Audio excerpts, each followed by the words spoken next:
What started out as a project to provide an alternative for Laos Highland farmers is now riding the wave of increased international visitors to the UNESCO town of Luang Prabang. Traditionally known for its Buddhist temples, tourism in the heritage town is booming, paving the way for one company to make its mark with locally grown coffee beans. Danielle De Carteret reports for VOA from Luang Prabang. The supply of locally produced quality coffee in Luang Prabang can barely keep up with demand, thanks to the boom in tourism at the World Heritage Site. One company, Saffron Coffee, believes it has found a win-win solution for highland farmers who are no longer able to grow opium and are being prohibited from farming techniques that the government says are harmful to forested areas. So one of the big aims that we have is in the Saffron Coffee Company is to I guess, piggyback the work that's been done by NGOs and government agencies previously to promote coffee in the northern parts of Laos.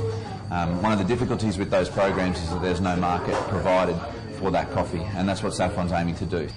In the early 2000s, opium growing in northern Laos began to fall dramatically as the government stepped up its eradication efforts, leaving many households without an alternative income. Many farmers in the highlands turned to rice or corn, which involved a cycle of slashing and burning forested areas, something which the government has also outlawed. But for farmers like Boa Tong, whose trees have been producing coffee for close to a decade, the stable market and higher prices is a welcome alternative. It's easier than growing rice because when coffee trees get higher, you don't have to cut the grass every month like you have to with rice. Today, Tong's household is one of more than 780 families in the mountains of Luang Prabang province that have taken to growing the beans for saffron. Farmers were initially hesitant to try an unfamiliar crop, which typically takes 3 years to yield its first harvest. Saffron provided 300,000 seedlings to farmers across the region, but a lack of know-how meant much of the experiment failed.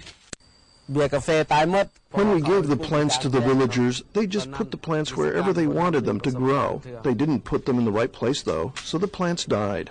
Promoters now work more closely with farmers, and this province produced 12 tons of coffee during the last harvest. As tourists flock, demand from hotels and restaurants across Laos for homegrown produce is offering farmers an agricultural alternative.